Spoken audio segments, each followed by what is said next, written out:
এখানে 25 টাকা করে ভাড়া, কিন্তু যেহেতু ঈদের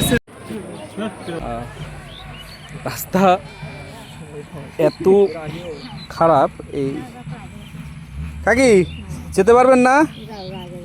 আচ্ছা, ধরবো আপনারে।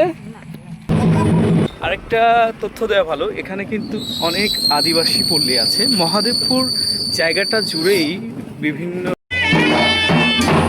দাঁড়িয়ে আছি বালিয়াডাঙ্গা বাস স্ট্যান্ডে। এখান থেকে আমরা যাব মহাদেবপুরে থেকে আরও আমরা অনেক গ্রামের ভেতরে যাব। সেখানে আজকে পুজো এবং মেলা হচ্ছে, আপনাদেরকে মেলাটা ঘুরে দেখাবো। আর সঠিক তথ্য জানি না কি উপলক্ষে মেলা হচ্ছে, কেন হচ্ছে, শুনেছি পুজো উপলক্ষে হচ্ছে। তো বিস্তারিত সকল তথ্য আমি আপনাকে ঘুরে দেখাবো, ততক্ষণ পর্যন্ত আমার সাথে থাকুন। এই যে এখন আমরা আছি নওগাঁর বালিয়াডাঙ্গা বাস স্ট্যান্ডে। বালিয়াডাঙ্গা থেকে মহাদেবপুর যেতে বাস ভাড়া লাগছে মাত্র 40 টাকা করে।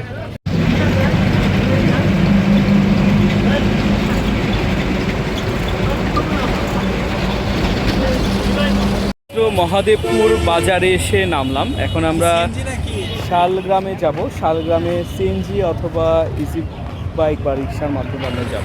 এটা হচ্ছে মহাদেবপুর বাজার।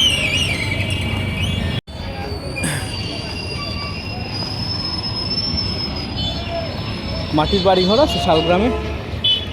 হ্যাঁ,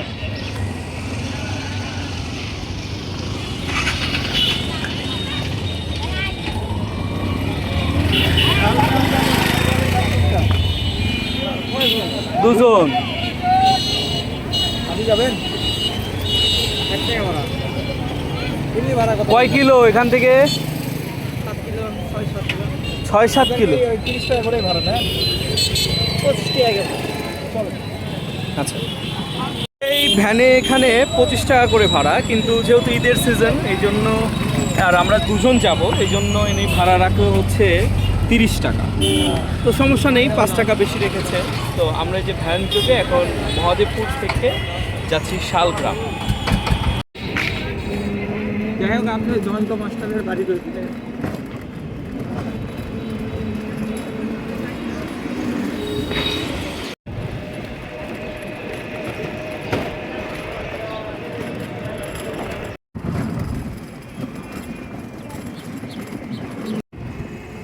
ভাঙাচোরা রাস্তার পথ ধরে আমরা এগিয়ে যাচ্ছি শালবনের দিকে।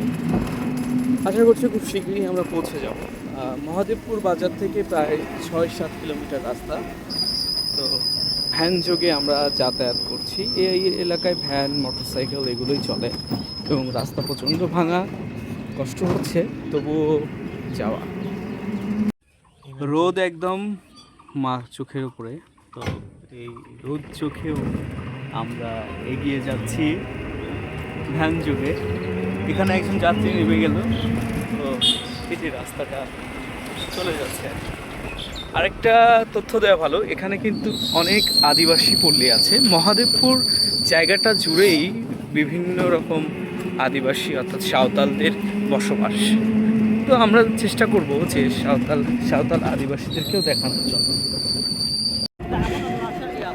সুন্দর মনোরম গ্রামীণ দৃশ্য দেখতে দেখতে আমরা ছুটে চলছি শালবনের দিকে। আমরা যে মেলায় যাচ্ছি, তো এই ছোট দুই ভাই সেই মেলায় যাচ্ছে। আমরা এখনো রাস্তাতেই আছি। তো তারা গতকালকেও মেলায় গিয়েছিল, আজকেও যাচ্ছে। সেখানে দেবী কালীর উদ্দেশ্যে মেলা হচ্ছে। তো আমরাও যাচ্ছি আর কি, জানি না, ওখানে গেলে বুঝতে পারবো কি হচ্ছে বিস্তারিত। তোমরা তো এখানে মাঝে মাঝে মেলা হয় না? আচ্ছা, তোমরাও তো যাচ্ছ। তোমরা পড়াশোনা করো? কোন ক্লাস? আরে তুমি তো দেখতেছি মানে ছোট, ও তো বড় লাগছে। বয়সে বড় আর লম্বায় তুমি বড়, তাই তো? আচ্ছা, তো এদের সাথে আনন্দ করতে করতে মেঠো পথ ধরে আমরা এগিয়ে চলছি মেলার দিকে।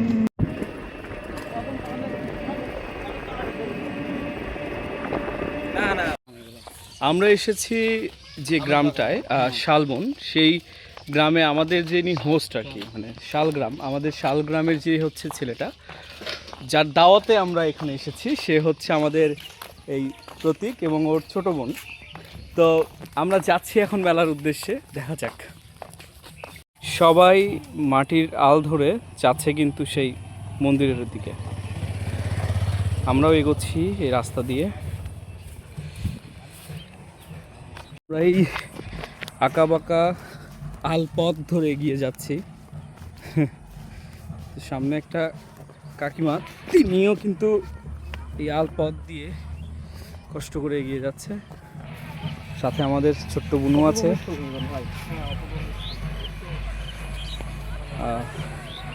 রাস্তা এত খারাপ, এই কাকি যেতে পারবেন না? আচ্ছা, ধরবো আপনারে? আচ্ছা, আসেন আসেন আসেন।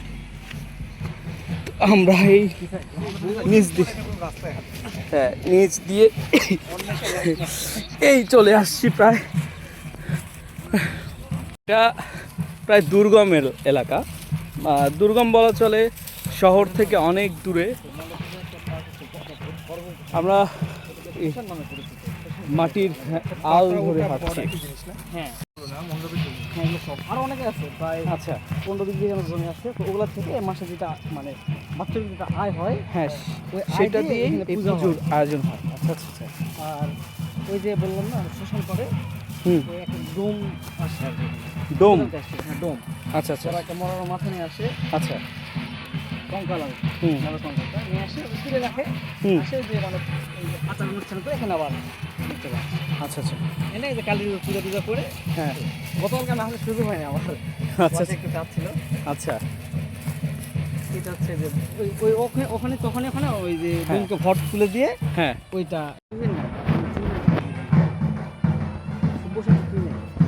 আওয়াজ আসছে, ঢাক ঢোলের আওয়াজ। এই সেই মণ্ডপ, আমরা কিন্তু মণ্ডপে চলে এসেছি।